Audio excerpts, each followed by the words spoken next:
La réappropriation du pouvoir de décision des élus, pourtant je ne suis pas élu, je ne l'ai jamais été, qui m'a intéressé aussi, qui a motivé ma démarche. Autrement dit, il faut revenir à une gestion de ces services publics, particulièrement l'eau, puisque son importance est devenue majeure par rapport au changement climatique qui s'annonce aujourd'hui.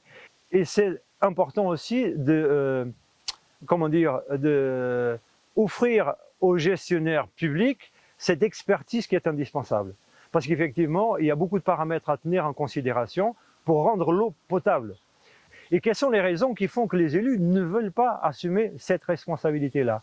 C'est vrai que c'est facile de taper sur les élus en les pointant, donc ils veulent dormir tranquilles sur leurs oreillers, ils ne veulent pas avoir à se soumettre à l'astreinte, parce que bien souvent dans les services publics, il y a une astreinte pour assurer la continuité du service public. Si on appuie sur un bouton, si on ouvre le robinet à 4 heures du matin, on est bien content de pouvoir avoir l'eau au lit d'électricité.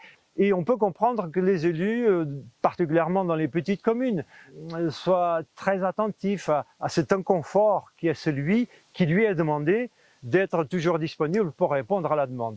Donc on peut comprendre ces raisons-là. Cela ne les dispense pas quand même de poser justement sur la place publique ce genre de contraintes.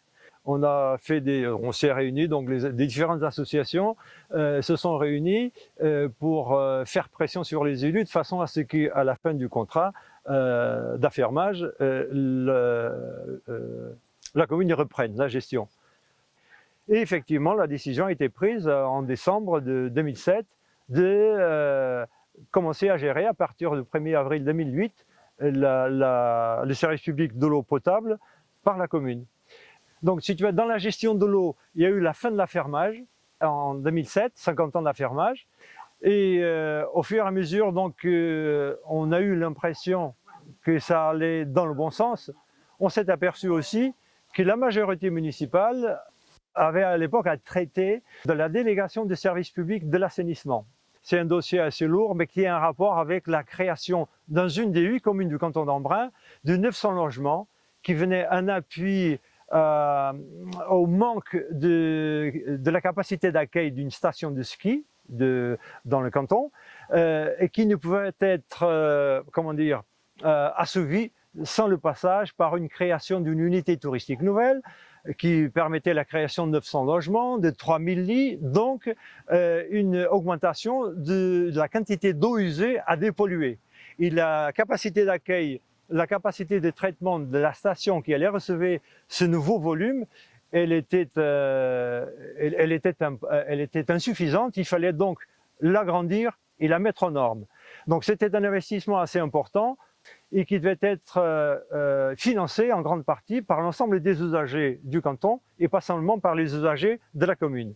Donc c'était un gros morceau et fort des résultats que le collectif avait obtenus dans la persuasion qu'il avait pu faire auprès des élus, on s'est dit on va se constituer une association et on va plaider pour que l'exemplaire décision des élus municipaux en faveur de la création d'un retour à un régime municipal, qu'ils fassent pareil au niveau de l'assainissement, puisque c'était aussi Veolia qui avait l'assainissement, l'affermage de l'assainissement. Ce qui se profilait à l'horizon, c'était un investissement de 10 millions d'euros sur l'ensemble des communes du canton, sur 29 programmes de travaux. L'association qu'on a créée en 2007, elle portait le nom de Association de défense des usagers des services publics de l'eau et de l'assainissement dans l'Embrenais. Donc elle balisait bien son champ d'action, ses intentions, ses objectifs, et on a engagé un travail assez conséquent après, en 2008 et 2009, puisque la majorité municipale, qui a été réélue dès le premier tour en 2008, a tout de suite embrayé sur le choix de gestion de l'assainissement. Parce que le maire d'Embrun est président de la communauté de communes d'Embrenais, et c'est la communauté de communes d'Embrenais qui avait à prendre la décision, puisque la compétence assainissement appartenait non plus à la commune, mais à la communauté de communes. Et on s'est aperçu que cette même majorité municipale faisait preuve d'une incohérence pas possible à quelques mois d'écart. Donc ils sont très vite partis sur la perspective non pas d'une délégation de services publics par voie d'affermage, mais par voie de concession. C'était pire encore.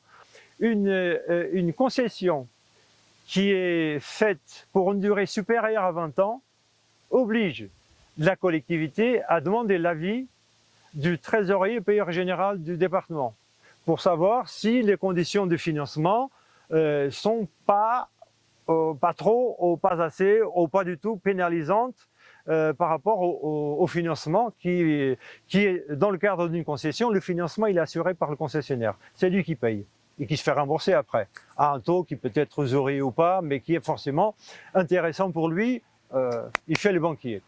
Et voilà, donc, mais l'affermage, il peut être concédé pour 10 ans, pour 5 ans, pour 20 ans. Hein. En général, aujourd'hui, on ne va pas au-delà de 10 ans.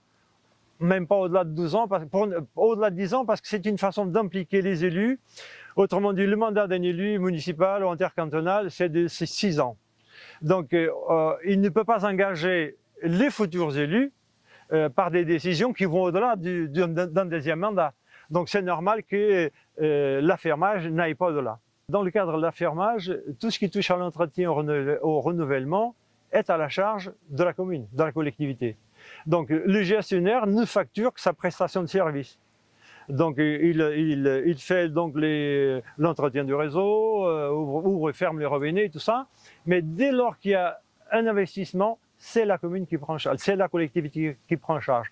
Alors que dans le cadre d'une concession, l'ensemble des travaux, particulièrement les nouveaux travaux, mais l'entretien, ils sont assurés par le concessionnaire. C'est lui qui fait tout, donc c'est un marché captif, ça ne passe pas par des appels d'offres, il facture presque ce qu'il veut dans un cadre qui peut être consensuel, mais il n'y a pas d'appel d'offres, il n'y a pas de mise en concurrence. Donc sur 10, 15, 20 ans, il y a une évolution des prix qui devient incontrôlable après par la collectivité. La plupart des élus des communes se trouvent dans l'obligation, aux collectivités, se trouvent dans l'obligation de solliciter l'avis de bureaux d'études, qui sont là pour apporter donc des éclairages. On s'est très vite rendu compte quand même et trouve moyen d'aller dans le sens d'une conclusion qui va satisfaire l'attente de l'élu qui a payé l'étude. On a vu par exemple, on a pu constater qu'il y avait des erreurs impressionnantes quand même, qui sautaient aux yeux dans les études au niveau de certains chiffrages, des tableaux où il y avait des erreurs d'addition à la fin de la ligne ou à la fin de la colonne. Et toujours en détriment de la solution choix d'une gestion publique. On a pointé cela, par exemple, auprès des élus, des maires de quelques communes du canton auprès desquels on avait demandé un entretien pour leur faire part donc, de ces découvertes. Mais cela ne suffisait pas. Donc c'est pas possible, c'est trop gros, c'est pas vrai. Oui. Mais tu n'as qu'à prendre dans la calculatrice et tu vois ce qui arrive à la fin de la colonne ou à la fin de la ligne. Donc on a privilégié l'angle simplement financier. On a axé notre démarche sur le financement parce que d'entrée de jeu, les élus nous ont dit, la présidente de la communauté de communes a fait sien deux arguments qui semblaient être indiscutables, à savoir la communauté de communes n'a pas de capacité d'autofinancement, autrement dit, elle ne dégage pas suffisamment d'argent entre les recettes et les dépenses pour pouvoir financer ou soutenir le financement de ces travaux, donc ces 10 millions de travaux. Et en plus, elle n'a pas la capacité d'emprunt. Elle ne peut pas aller frapper à la porte donc, de la Caisse des dépôts et consignations, du Crédit Agricole, ou de n'importe quel autre établissement bancaire pour emprunter 10 millions d'euros. C'est pas possible. Donc, ce sont deux arguments qui nous ont mis la pouce à l'oreille. Autrement dit, ce n'est pas possible. Une collectivité ne fait pas faillite si des fois elle a des difficultés à rembourser un investissement qu'elle a fait. En plus, donc, c'est pas un remboursement pour assurer des dépenses de fonctionnement. Ce sont des investissements. En plus, pratiquement les 3/4 du financement sont assurés par les usagers, pas par la collectivité. Ont-ils seulement sollicité plusieurs établissements bancaires? Oui, on peut effectivement aujourd'hui, je regrette personnellement, je regrette de ne pas avoir pensé avec l'association à demander à la collectivité de nous faire la démonstration qu'ils avaient sollicité des établissements bancaires ou la Caisse des dépôts et consignations pour obtenir un prêt pour faire des investissements qui servent l'intérêt général, qui sont urgents et incontournables pour 1000 raisons. et on ne l'a jamais demandé. Et effectivement, ça leur est mis dans l'obligation de nous produire une preuve qu'effectivement, ils n'avaient pas la capacité d'obtenir un prêt et qu'ils étaient obligés de recourir à un financement via une multinationale qui assurerait par voie de concession le financement de ces travaux. Et effectivement, si l'occasion se présentait aujourd'hui ou ailleurs, je pense qu'il faut aller dans ce camp-là. Alors, une raison qui n'a jamais été mise en avant par les élus pour comment dire, soutenir le choix qui est le leur, de solliciter un financement non pas auprès d'un établissement bancaire, mais via une délégation de service public par voie de concession, c'est que dès lors qu'une collectivité fait un emprunt, ça se voit dans sa comptabilité. Donc il y a un endettement propre à la collectivité. Le propre d'une délégation de service public par voie de concession, donc recourir à un financement en dehors d'un financement bancaire qui participe à l'endettement propre à la collectivité, c'est de pouvoir dire, mais nous, la collectivité, elle n'est pas endettée, elle n'est pas surendettée, et pourtant nous faisons du travail. C'est ça, c'est cette subtilité-là. C'est le principe même de ce qui a été mis en place au début des années 2000 avec l'implémentation des partenariats publics-privés, multinationales de préférence bien souvent. Et l'endettement n'apparaît pas sur les comptes de la collectivité. Donc il y a du travail, ça se voit. Effectivement, il y a une nouvelle station d'épuration dans la commune concernée. Il y a des réseaux qui sont faits, ça fonctionne mieux. Il y a une mise aux normes et tout cela. Mais c'est par le prélèvement qui est fait sur chaque usager, par la multinationale qui a la gestion de ces services publics pour assurer son financement. Donc effectivement, on a trouvé là un point d'entrée assez important pour dénoncer auprès des usagers et des citoyens dans quelle voie on allait s'engager. Le choix qui se profilait à l'horizon, qui était celui de donner en concession la gestion du service public, et compte tenu des travaux, ou du financement des travaux, cette concession allait au moins avoir une durée de 20 ans, d'une vingtaine d'années, c'est-à-dire l'équivalent de 3 mandats. Donc ne serait-ce que cela déjà, on y a trouvé aussi un point d'appui, à savoir, donc ça pouvait être un abus de confiance vis-à-vis des futurs élus que d'engager la collectivité dans un choix qui cadenassait la possibilité des futurs élus de pouvoir négocier ou discuter ce qui était prévu dans le contrat. 20 ans, c'est déjà beaucoup. Et en concession, c'est énorme. Finalement, on s'est aperçu plus tard que ce n'était pas 20 ans, c'était 30 ans. Donc 2039. Un contrat signé en 2000, qui démarre le 1er janvier 2010 et qui dure jusqu'au 31 décembre 2039. C'est-à-dire l'équivalent de 5 mandats.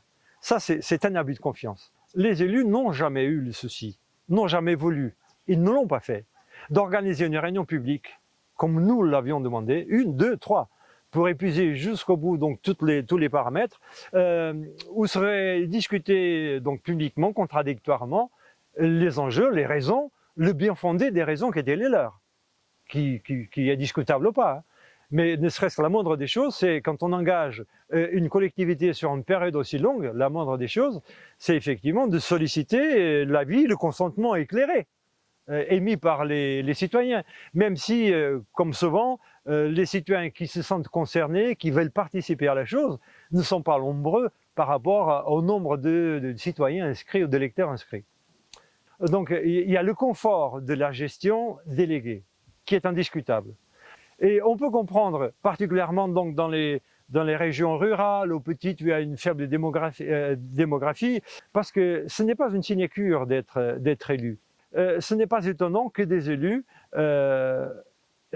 aient choisi une solution confortable pour eux, dans la mesure où tous les soucis, les problèmes, les tracasseries qui peuvent survenir toutes les semaines, tous les 15 jours, enfin bref, ils sont gérés par d'autres, pas par eux. Et c'est d'autant plus qu'un élu local, même dans une petite commune au canton comme celui de Lambrunais, ils ont à gérer énormément de dossiers. D'autant plus que depuis une vingtaine d'années, il y a un transfert important des compétences qui auparavant étaient assignées aux communes vers la communauté de communes. C'est important de signaler que le travail qui a été né dans le cadre de cette association de défense des usagers, il a été important. Il a, pour ainsi dire, épuisé toutes les pistes qui sont offertes en droit aux usagers et aux citoyens pour questionner les choix des élus. Et pour cela, donc, on a organisé des réunions publiques, des pétitions. On a demandé par le biais d'une lettre collective adressée à la présidente de la communauté de communes l'inscription à l'ordre du jour de l'organisation d'une consultation des électeurs, qui est une démarche qui est prévue dans le code général des collectivités territoriales et qui permet à 20% des inscrits dans les listes électorales de faire cette demande. Mais on a vite prévu les limites de ce droit-là. Autrement dit, on est autorisé à demander l'inscription à l'ordre du jour, pas à la réalisation réelle de la consultation. Et on a pu le constater, donc il y a 24% des électeurs inscrits, ce qui n'est pas une mince affaire comme travail à développer, travail associatif. 24% des élus ont demandé l'inscription à l'ordre du jour de cette consultation. Elle a été faite effectivement en septembre 2009, mais dans les 5 minutes qui ont suivi l'ouverture de la séance, les élus ont décidé qu'ils n'organiseraient pas la consultation des électeurs. Donc là, on a mis en évidence le caractère factice des droits que généreusement la Ve République accorde aux citoyens. Et donc on a poursuivi le combat, on a organisé des réunions publiques, on a saisi le tribunal administratif quand on s'est aperçu par exemple que dans l'appel d'offres auquel ont participé 3 multinationales dont Suez et Veolia. Donc c'est difficile aujourd'hui de prouver qu'il y a eu collusion entre les deux, qu'il y a eu négociation entre les deux, mais les exemples qui sont mis en avant par les médias qui ont analysé beaucoup plus profondément et avec peut-être beaucoup plus de pertinence et compétences que nous autres ici, disent qu'il y a effectivement un partage de territoire qui s'est fait pendant des années entre ces multinationales. Un partage du territoire concernant les pans de l'économie communale ou intercommunale qui est délégué par voie d'affermage aux multinationales, à savoir, toi, tu as déjà l'eau, tu auras l'assainissement, mais moi j'aurai les ordures ménagères, j'aurai le chauffage, j'aurai les écoles, les cantines scolaires. Autrement dit, il y a un partage de territoire, parce que toutes concurrentes qu'elles soient entre elles, tu ne fais pas concurrence ici, moi je ne te ferai pas concurrence là-bas quand il y aura un appel d'offres. C'est Veolia, Suez, c'est la SOR, la Société d'aménagement urbain et rural, qui est la 3e sur le podium, et guère plus, puisque le propre aussi de ces multinationales, c'est d'assécher la concurrence en intégrant les autres concurrents plus petits. Dans des autres pans de l'économie domestique, par exemple dans la prestation de repas, dans les cantines scolaires, dans les EHPAD, ce ne sont plus eux, ce sont d'autres multinationales qui ont fini par obtenir une part importante du marché et imposer la loi. Après avoir épuisé les voies de recours possibles pour faire valoir la pertinence de nos arguments, c'est-à-dire donc la consultation des électeurs, la saisine du tribunal administratif pour jauger les résultats de l'appel d'offres, délibérer en faveur de Veolia la délégation du service public, et bien, donc nous nous sommes dit, il n'y a plus rien à faire, nous avons épuisé ce qui est à notre pouvoir, et on laisse filer, et on va voir dans 5 ans, dans 10 ans, si les résultats de la délégation de ce service public viennent conforter ou pas ce que nous avons dit en 2009. Et la première occasion qui s'est présentée, c'est quand la communauté de communes a commandé un audit à un bureau d'études lyonnais pour jauger la qualité de la prestation du concessionnaire, aussi bien au niveau technique qu'au niveau financier. Et là, on a vu confirmer tout ce qu'on a pu dire au niveau du point de vue financier, tout ce qu'on a pu dire et annoncer en 2009, c'était pire. Donc, ils sont allés bien au-delà de ce que nous avons prévu en termes de coûts. Mais là, le point que je veux relever, c'est que nous, usagers, on a eu connaissance de l'existence de cet audit que 6 ans après. Et c'est là, donc 6 ans après la commande et l'apparition de cette étude, que nous avons pu obtenir une copie, et par la porte dérobée. Donc cela témoigne de cette volonté, de ce fonctionnement en vase clos, parce que les conclusions de cet audit ont été désastreuses pour l'aura des élus.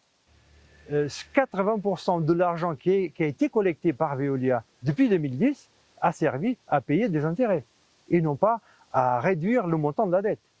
Donc a servi à délivrer aux actionnaires de Veolia la part qui leur revient dans l'exploitation du service d'assainissement de l'Embrenais. En défaveur des élus, c'est que les élus ont demandé à Veolia, dans le cadre donc de cette concession, qu'il y ait un lissage des coûts. Autrement dit, c'était une façon très soft de ne pas voir apparaître dans les premières années le coût du financement.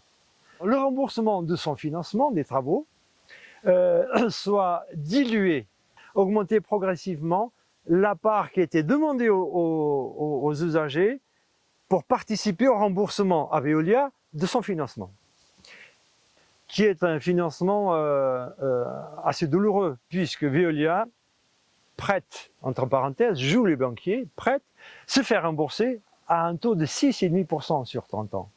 Que sont eux qui vont rembourser à hauteur de 75% le financement de l'ensemble des travaux.